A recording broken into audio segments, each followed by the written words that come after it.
Hello and welcome to Photo Op, the largely photo and sometimes video opinions podcast. I'm introing the show today, which is a little bit different, and my name is Stuart Marlantis. And I'm Ben Lucas. Thanks for joining us on Photo Op. All right, so today we have an In the News segment that we are going to be talking about. So what are some things that are happening in the world of cameras? Well, first off, we continue to be correct on our assessment a few episodes ago. DSLRs definitely are dying, unfortunately. Womp. So there are two stories related to this. So first off, the Sony A-mount is officially discontinued. Now, not a lot of you may have used the A-mount, but it's what Sony did before the E-mount, their current mount.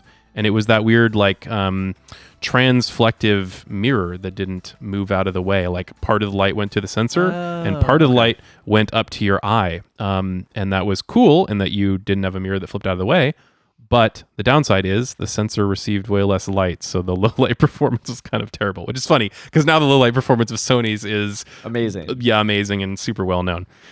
So yeah, A-mount is officially discontinued. They haven't made any new things for like that 6 doesn't feel years like lost, or something. Though. That feels like a bad technology. It was, yeah. I mean, it was, it was an old Minolta thing that they adapted, and I have positive feelings about Minolta. I think they were ahead of their time in many ways, but yeah, they got absorbed into Sony, and Sony used a little bit of it and then decided to throw it away and make mirrorless cameras. They granted are very good. Well, in Canon news, guess what? They're also discontinuing a crap ton of their stuff. They're discontinuing almost every EF lens.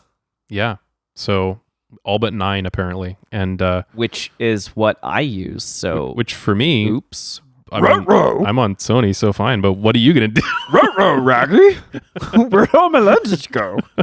What you know? What I'm gonna do? I'm gonna buy a bunch of really cheap discontinued lenses. Sweet. Boom. Yeah. That's what I'm gonna do. And Canon has been doing a pretty good job adapting their EF to their new standards, from what I understand. I'm not a Canon shooter, so I can't say that for sure. But yeah, that's what I understand. I don't shoot on the new standard, so I'm also can't say for sure. But what I've heard, that's what I've heard. Is that it's good. They do a good job. Everyone's pretty happy with it because it's all good glass. It's going to be good glass forever. Basically, it seems silly to just be like, all right, it really is. It really is just the electronics. I mean, the thing is, the bulk of a DSLR lens is a lot bigger than an RF lens. So people are like, oh, it's half the size, and it's just like easier and nicer, and I can go hiking with it. And yeah, that's all true. Yeah. But like, if you already own the other thing, it's still good.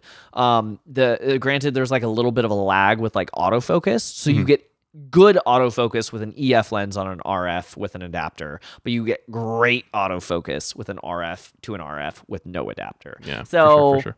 Yeah, DSLRs are dying. It's sad. Yeah, even Canons. Womp womp. Everything's being discontinued. We're officially old. All right, what else is dying? Flash memory is dying. So they're 16 exabytes, which is 16. Yeah, how much is an exabyte? It's 16 million terabytes, and a terabyte is 1,000 gigabytes. So that says it right there. A huge quantity of flash memory was contaminated during manufacturing. I'm not sure exactly what that contamination is, but what it means basically is all of that flash memory is useless and wasted. It didn't ship to anybody. Like, don't worry, you didn't buy an SD card that's going to die. But it was all contaminated, and basically 8% of the total solid state drive capacity that shipped in 2021 is or that was of that capacity supposed to ship has been contaminated and needs to be thrown away. This is courtesy of a couple Western Digital and Kioxia factories. Get ready for all of your SD cards and your solid state drives and all that to get really expensive. So if you need buy them all stuff, now. Buy them now. I want to take a side note here really quick and say, I'm starting to get suspicious of storage manufacturers. Like, it seems like every time that storage prices start to drop a ton, and right now, like, solid state is dropping, and SD cards, especially micro SD we cards, lost are a crazy. shipment. I don't know. Right? Yeah, so there were the floods, which granted, the floods are real. I get it. like I'm saying this a little bit in jest. I'm saying this a little bit in jest because like that stuff, you know, Floods aren't real, Stuart. I- It's not like you I were didn't- in Japan I during didn't one. personally see it, so it can't be real. But You did personally see it. yeah, actually, I was in Japan during the worst typhoon in 40 years that obliterated the city that I was staying in at the time, and I was actually stranded. So yeah, I can say yes, I did. But I'm not going to be a conspiracy theorist, but I'm going to joke like I'm a conspiracy theorist, and basically is like every time it seems like we get cheap storage, whether that's hard drives, actual spinning rust, so to speak, or solid state memory, something happens and all of a sudden the price needs to be jacked up for another several years before it eventually trends down again. And then something happens and the price has to come back up. And storage manufacturers have gotten in trouble more than once for price fixing and basically making a cabal where they all just decide, not good things. So, I'm not going to say this is a conspiracy, but also... But it's not a conspiracy. It's getting a little suspicious, guys. Like, come on. Don't be suspicious. Don't be suspicious. I mean, they were waiting for a flood to happen and one didn't happen. So, oh no, it's contaminated. But what that means, we don't... it's just, you're just going to have to pay more. I'm sorry. That's just, just trust us on this one. Trust us, even though we've been caught a bunch of times price fixing. Man. So anyway... buy your solid state storage now before it gets expensive, unfortunately. Up next in the news, this is a funny article, actually. Yeah. So you found an article that was the most complained about cameras. Yes, the most complained about cameras in the world, which this is based on Twitter complaints, so if that means anything to you. Nothing. It means nothing to me. I mean, Twitter's all complaints, right? So, we have the top 10 most complained about cameras in the world, and any guesses as to what the most complained ones are? I'm gonna say Fuji, no, because no they're notoriously hard to like focus or something. Oh yeah, I don't shoot Fuji. I don't. Yeah. So no Fuji's on this list. Let's just read the list out and then we can respond to it. So number 1, GoPro Hero 8 Black. Number 2, GoPro Hero 9 Black. Number 3, no, I'm just kidding. Number 3, Ryko GR3. Number 4, Polaroid Now. Number 5, Nikon Z7 II. Number 6, Sony A6600. Number 7, Sony Alpha 7R4. Number 8, Canon EOS 90D. Number 9, GoPro Hero 10 Black. No, that's not a joke. That time it actually is. And then number 10, the Sony Alpha 7 IV. You know what that list tells me? GoPro, get your shit together. Yeah. I own the 8 and the 9. I don't own the 10, but from what I understand, that's a pretty accurate placement. The 10 is way better, but oh boy. GoPro's had some... I really like GoPros, and they are really good for what they do. But I think, a 4 and a 5, but I just don't use them. They have been increasingly buggy. Like, they've gotten buggier and buggier and buggier. And I don't know if this is a fact of, like, they've had some financial struggles and they can't spend as much on developers. I know that they built their own silicon, that the actual processing in the camera is their own design now, or at least... something that they got semi-custom at the very least. I don't know if it's that. I know that chip is really long in the tooth, and they're finally like replacing it in the 10, so maybe that's why the 10's a little bit better. But yeah, the Hero 8 and Hero 9 are really cool cameras when they work, which is unfortunately not consistent. The Ryko, I don't really know about. I have a Ryko, but mine is super... I had a first generation Ryko Theta, and it was... Oh God! It was 2 megapixels, and for a 360 camera, that is really low resolution. But it was one of the first, a cheap 360 cameras on the market. And then I think I replaced it with a second or third gen that is 14 megapixels, and it does video, but I just don't shoot 360 video because it's a pain to edit for me. But so it's not a bad camera. No. Well, and I think this one is one of they make like kind of upscale point and shoots, and I think this is one of those. Oh, okay. So maybe those aren't very good. I don't know. Polaroid Now, I mean, it's going to be some rebranded Chinese knockoff. Like, Polaroid isn't really a strong brand anymore, so I'm not really surprised that a hipster like rebrand of some... They sold the stuff. name. They don't make anything anymore. Not surprising. A6600. So this is interesting. I don't own one, but I've owned. The next one's a Nikon. We'll get to the A6600 in a minute. I've got stuff to say about that. Oh, Nikon Z7 II. I don't know why people are upset with that one. The Nikon Z line's supposed to be pretty good, but people are for some reason. I don't know. The 6600 I can sort of understand. I don't have the 6600. I've owned in that line in the past. I've worked with it a lot. They're feeling a little bit long in the tooth. They're feeling a little bit like the design was really good, in the A5000, early A6000 line, where there wasn't really any other mirrorless in that size and class out there. But stuff has gotten increasingly good and kind of encroached on their territory, and even stuff like the camera we're filming this on, the G85, like that's a heck of a lot of like more professional feel and experience for less money than like the equivalent. Yeah, I bought this for like series $500. Yeah, exactly. So I feel like there's some encroachment of better quality stuff elsewhere, and also Sony's gotten a little bit lazy with some of that stuff where they've got like a ton of jello when you shoot video in those sensors.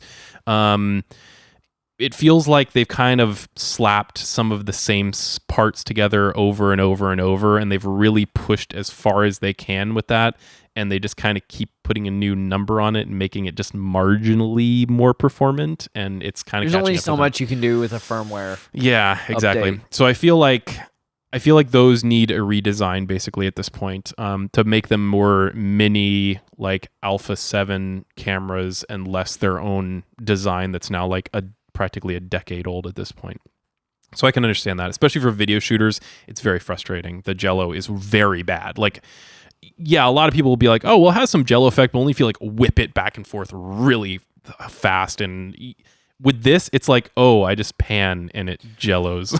Well, I mean, the other thing too is you don't even need to be moving the camera necessarily to get jello. I was doing perfume drops into water, and I was getting jello just from the bottle moving through the frame, because it has to do with how it's basically scanning each pixel line. Yeah, so I understand it. Long story short, I can see that one. The next one is another Sony, the Alpha 7R4. So the R line is their like really high resolution, 50 megapixel sensor one. To my understanding, the complaints with that one would basically be that it's not one of their other cameras. Like, people buy that one and then they're like, but the low light isn't as good as the S line. Well, yeah, because that's not what it's for. It's for like resolution at any cost, basically. Yeah, still really good cameras, but that's what I'm guessing. That was like the Canon 5DR. Yeah, just like it's a 50 megapixel camera with a low pass filter, so that the low light sucks on that camera, but now you get 50 megapixels out of it instead of my other one's only 21. And it's not like the best for video. Like, people buy them because it's like they see the 50 megapixel and they're like, this must be the best Sony camera. I'm going to buy this. And then they're like, well, but it's not that great for video. Low light performance isn't that great. Yes, if you had thought about it instead of just peeling back thousands of dollars, like, It looks here like the biggest complaint people actually have about it are focusing issues. Oh, focusing issues. Okay. All right. So there you go. I've never heard that from a Sony camera. Generally, they have really good focus, but maybe this one is not good. The A6600, that's one that I can't say about that one. I know that one has some of the best autofocus in the business of any camera, regardless of its size or class. But maybe the A7R, not so good.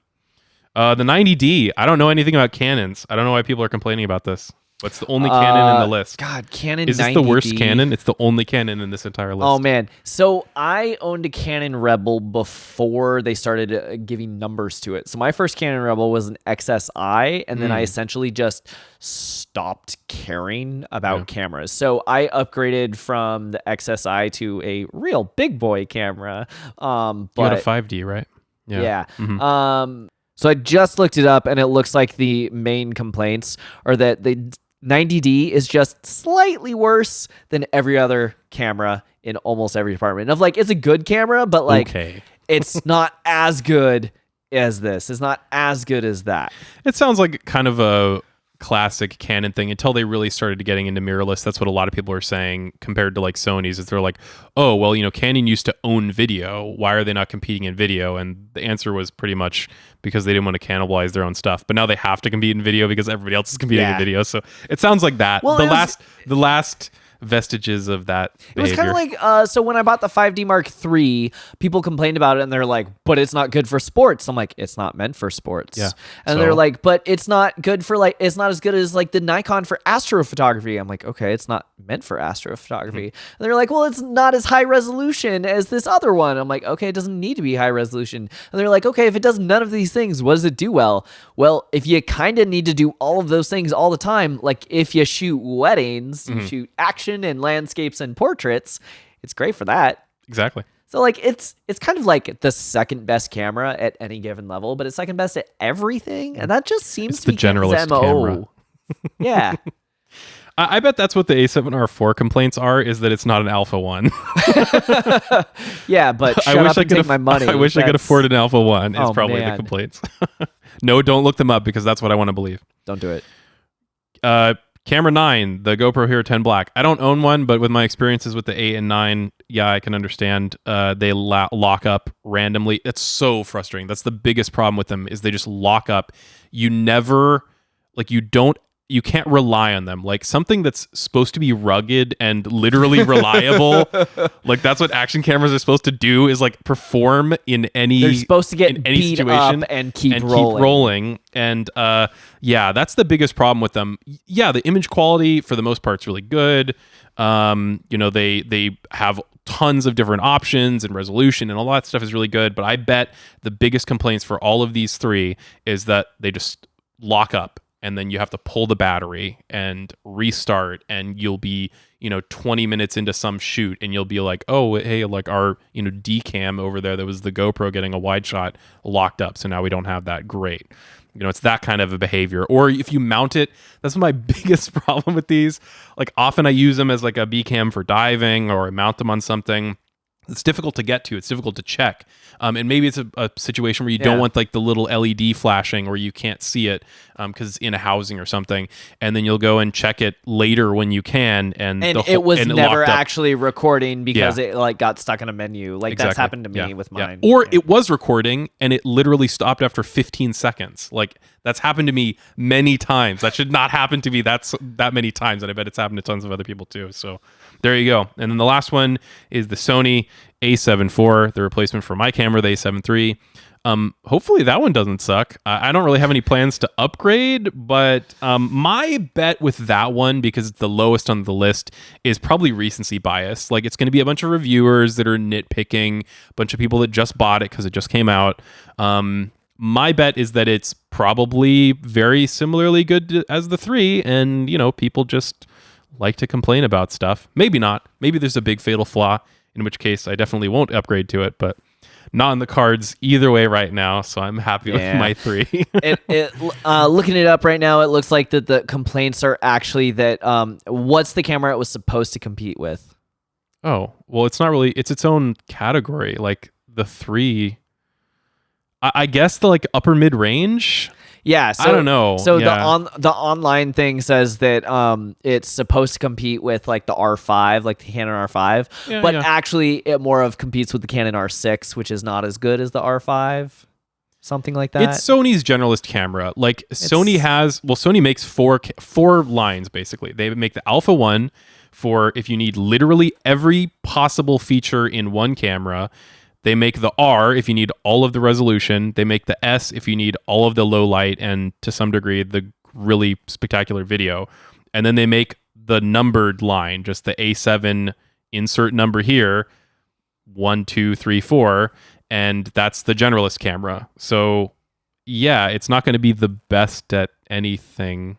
I mean, maybe it doesn't compete anymore. Maybe Sony's gotten like rested on their laurels a little bit, but I don't know. The 3 was great. Everybody loved the 3 and was like, this is the camera to buy. And having used one for years, I can say it is. You could still buy it today and it would be a great camera. So I can't imagine the 4 is that bad, but I don't know. I don't think it's bad. I think it's people had high hopes. Yeah. And it was underwhelming when they actually got the specs. And it also went up in price by like $500. Like the difference between the 3 where it was coming in under $2,000, and you could say like, wow, this actually competes upwards of with Punching above $3,000 its cameras. weight. Yeah, exactly. Now it's $2,500, and that just, I feel like psychologically is like, I think does what it it is really? the price Yeah. of it is supposed to match this model in spec, but it actually is matching this model in price, and so it's just kind of I think it's the disconnect there that people are complaining about. So yeah, there you go. It doesn't compete enough, I guess. All right. So yeah, today we talked about a bunch of things dying and a bunch of complaining. Mm-hmm. Thanks, I hate it. That should be the title of this episode. Thanks, I hate it. Exactly. Also, last bonus, GoPro is apparently coming out with new hardware. They won't say what, but they're like, please, investors, don't be mad. We know that we've not been financially doing as well. That's true. We promise we're going to release some new hardware this year. So yes, GoPro promised that they would have 2 new hardware releases, which theoretically means not the same sensor and body with just a firmware upgrade like they've kind of been doing for a bunch of models. And they in a also row. said that it's not just cheaper tiers of the black, because they had like the black, silver, white. Black, silver, white, and then they went to just black for a couple of years, and they said that it's not that. Yeah, so they it's said they're something coming else. out with a new tier, Yeah. but otherwise they're not saying what it is, just like a new product. So we'll- GoPro, don't add 2 more cameras to our complaints list. Yeah. Now GoPro has 5 of the 10 most complained about cameras. Good job. So that is it for this week in the news. Thank you guys so much for watching. Be sure to send in your questions. And if you like this podcast, we do have a Patreon, patreon.com/nomcreative. Just $1 in the tip jar kind of helps us keep the lights on here. Literally. If you have questions or ideas for future episodes, you can email us at hello@photo-op.show. Watch us on Ben's YouTube channel at NomCreative. As in om nom nom. Share this with a friend, and you can listen to Photo Op anywhere podcasts are sold. Or download it. 'Cause it's free.